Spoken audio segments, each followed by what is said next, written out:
Friends, are you ready for what's coming next? Because the world is changing yet again, and we're seeing some pretty big trends starting out there. Now, we've talked about some of these things in passing before, but we're going to really walk you through kind of what is unfolding.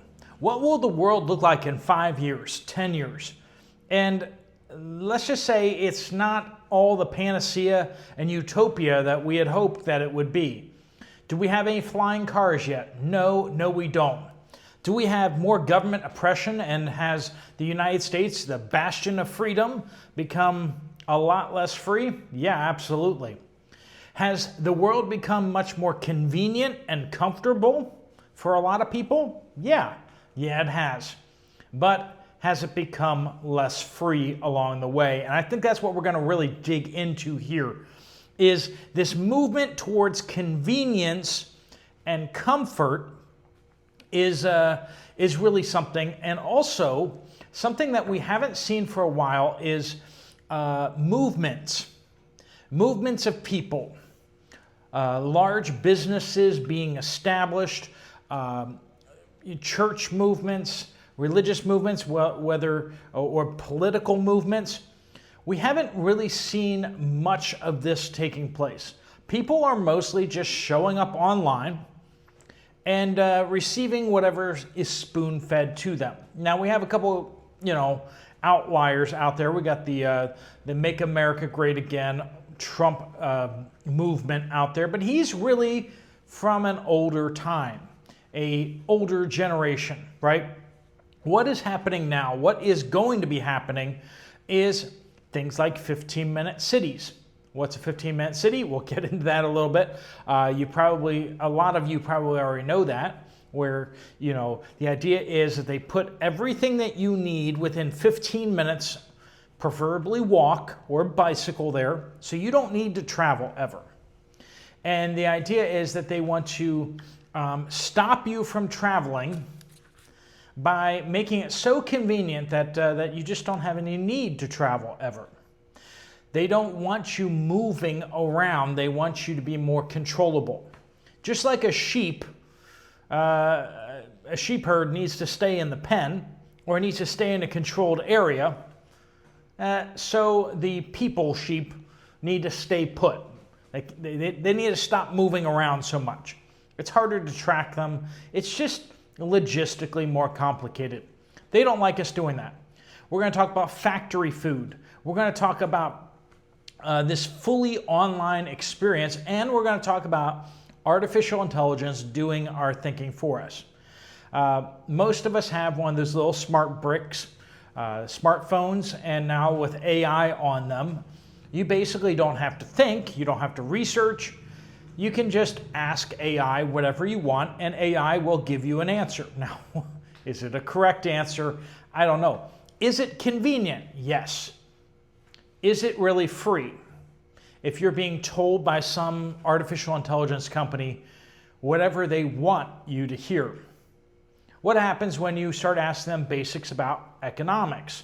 What happens when you ask them basics about math? And you hear some politicians say a certain thing and you go, is that true? And you ask AI. Well, what happens if that AI is politically motivated to steer you towards one political party over another? We are seeing out there that people are getting dumber. We've put smartphones in their hands. Literally, people have access to all of the accumulated knowledge of history.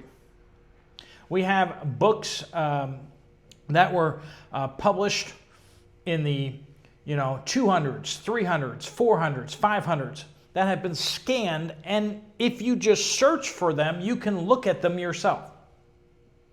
All of the aggregated knowledge and information of the world is like literally just one Google search away.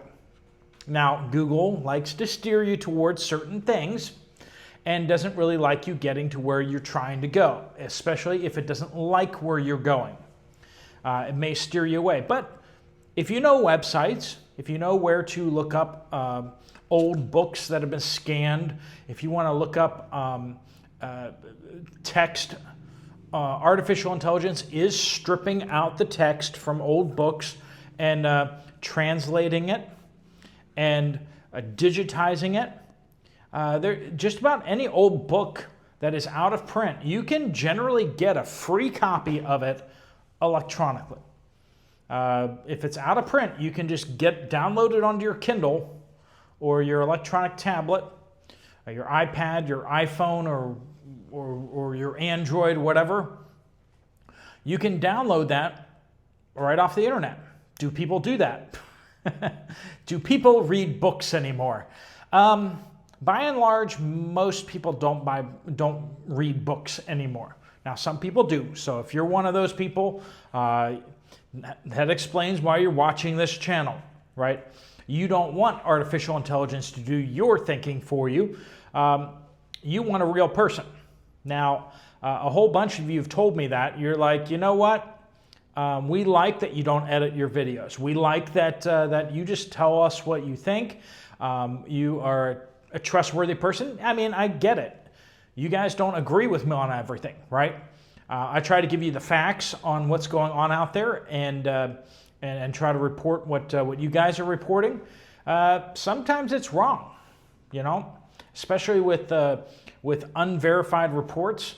We get reports all the time that somebody says this and nobody else verifies it. Nobody else is able to confirm that, and so it just kind of passes by. But oftentimes somebody says this, other people start going, yeah, I'm seeing that too. That's happening over here. That's happening over there. And we're able to break stories because of the awesome Watchmen community. And I appreciate all of you guys being a part of that. So factory food is nothing new. You see where that's going. They want to strip you of everything that they don't like. And what do they like about you and me? They like that we buy stuff. Let's just be honest. We buy stuff, and when we buy stuff, more importantly, we pay taxes. We go to work, which they don't really care about so much, except for the fact that we pay taxes when we go to work. When we go to work, other people pay taxes for us going to work. That's a fun one too. Basically everything's taxed. So as long as you just move around the world a little bit and whatever you're doing, as long as you're paying taxes, they love you. What if you're not paying taxes? Why in the world do they think, why do they like that you exist? If you're not paying taxes, then you exist to do their bidding. So, sorry, but you're either you're the oxen in front of the cart pulling the cart, or you're the slave being dragged behind the cart. So there really isn't too much ways around that. I think it's better to be the oxen in front of the cart, where they are skimming off a ton of money off of your hard work, rather than being the person that is being forced to do whatever dance and song that they want you to do because you're so totally dependent upon them that you have to do whatever they say. It's not good to be on that way. Life is hard. It's hard if you're working hard and trying to get ahead. It's hard if you are unable to get ahead. So, I mean, I'm not telling you anything new about life, right? But factory food is all about stripping out the nutrients. It's not that they really necessarily want to strip out the nutrients. I know some people are like, the pharmaceuticals are paying them to strip out the nutrients so that you're sick, but not like too sick. You're sick enough that you have to take and buy their meds, but you're not like sick enough that you die and then you stop paying taxes, because we can't have people stop paying taxes, right? But the factory food really gets to the 15-minute cities. They want you to stay put. They don't like farmers. Farmers are too free-thinking. Farmers have a tendency to think outside the box. They also are able to independently, they have power. If you've ever seen what modern farms do, what they can move heaven and earth, you know, The corn is now ripe, and it's not just ripe in their fields. It is ripe across the entire area, and so they start harvesting that corn, right? And machines the size of houses start going into action. Trucks are being loaded up with mountains of corn, and do this for any crop out there. Farmers can do some amazing things in amazingly short periods of time with pretty heavy equipment and large amounts of teamwork and partnership with companies. And farmers are, generally speaking, have been independent. Now, that is changing too. They want to bring farmers under control, under the control of corporations. They want to eradicate the family farms, and that's been something that's been ongoing for a while. But what they really want to do is they want to turn factory food into a thing. They don't like ranchers and cowboys and cowgirls. What they want is they want meat grown in a laboratory, as the British would say, or a laboratory as Americans would say. They want a factory that produces meat, like a building where chemicals go in one end and energy from the sun, and out comes some semblance of meat that people will eat. Slime. It doesn't matter. As long as people eat it.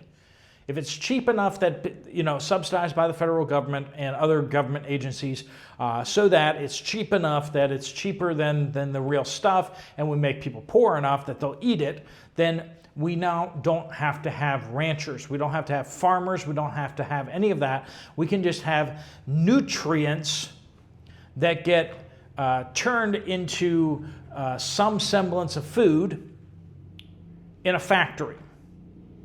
Factory workers are controllable. Farmers are not. And you saw this over in the Netherlands. The Netherlands are like, let's shut down half the farms. And all the farmers showed up into downtown Amsterdam and other cities, and they said no. They politely took their fertilizer and sprayed it all over the public buildings. They took their tractors and their harvesters and they parked them in the roads and in the streets and made it so that nothing could move. They dumped dirt, they dumped hay bales, straw bales, they dumped lots of fertilizer. They fertilized the government to help it to grow a conscience. The government said, to save the planet, we're going to shut down half the farms, and the farmers said no. Not only did they shut down that whole movement, but they then organized into a farmers' party in the Netherlands, and they gathered enough support, not just farmers, but other people who support farmers, into this massive coalition that stopped all of these stupid green. It's funny that these are green policies that are getting rid of farms, right? Anyway, they've seen this before. When farmers get upset enough to leave their farms to come deal with the government, governments have a tendency of getting changed. Farmers are considered by most of the population as pretty reliable, trustworthy people who we should listen to, and we should probably get concerned about the things that concern them. Well, if you get rid of farms, get rid of farmers, and just go to factory food, that's great. And that kind of moves us towards the online experience. Like I said, all of this is more comfortable. It's the McDonald's. It's convenient, it's affordable, well, a lot less affordable now, versus buying real food from a restaurant that has vegetables and stuff. You go to Wendy's anymore, and they're like, yeah, we don't have any tomatoes or lettuce anymore because it's, supply chain issues. Of course, then everyone's like, well, there's no supply chain issues. It's like, well, then why can't Wendy's find tomatoes? Why can't Subway find black olives? Why? Why are these fast food chains, why are these massive conglomerate corporations unable to find basic ingredients, right? It's crazy. It's because we're getting more convenient. It's easier, but it's more unhealthy. It's unhealthy. We're losing freedom. We're losing responsibility. Freedom comes with responsibility. And people who don't get that, I don't know what to tell them. When you turn 18 and you get freedom, more freedom, that turns into responsibility. If you don't take that responsibility seriously, you get rights taken away from you. You get thrown in jail, right? At 21, you can drink, but you have the responsibility to not drive. You can drink, but you're still responsible for whatever you do after you've drunk, right?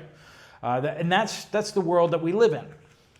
America is about freedom, not freedom from responsibilities or freedom from consequences. You have the freedom to suffer the good or the bad consequences from your actions. That's what the United States promise was, and that's why the United States grew to be the most powerful, most successful country in the world. It's because we just said, hey, why don't we just let people sink or swim based on their own abilities and capabilities? And that's been the dream, the American dream, but we've lost that along the way. Now it's not so much you can rise to the level of your ambition and your hard work and the knowledge that's in your head. Now it's you're going to get a wage, a set wage that we deem acceptable. That's why they want to do the minimum wage thing. It's like, okay, yeah, you're incompetent. You're always late to work. You have no skills because you haven't built anything in your entire life.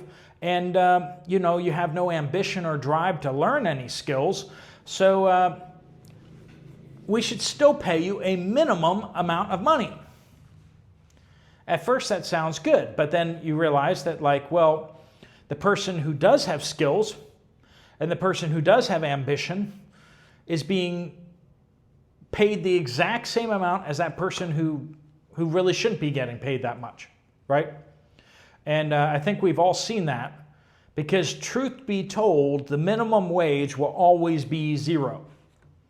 You always can just not have the job. And if they raise the minimum wage to $20 an hour and you're not doing $20 an hour's worth of work, well, you're just going to be laid off or fired, or something's going to happen along the way, HR acceptable reason and everything, for you to be on the street corner without a job. Now, if you're only doing $12 an hour worth of work, $20 minimum wage isn't going to help you. You're just going to be just out of work, right? Now, people think that minimum wage is a great idea. It's just not a great idea. What should be negotiated is what somebody's worth actually is. A company can go, someone doing this job at an acceptable level is worth $15 an hour to us. We're willing to pay that much. And if the minimum wage is $20 an hour, the answer is, well, we're just going to have to outsource that overseas, or we're going to just have to do without, because we're not going to lose $5 an hour on a person. The world is moving towards comfort, particularly the United States, and we're losing freedom along the way.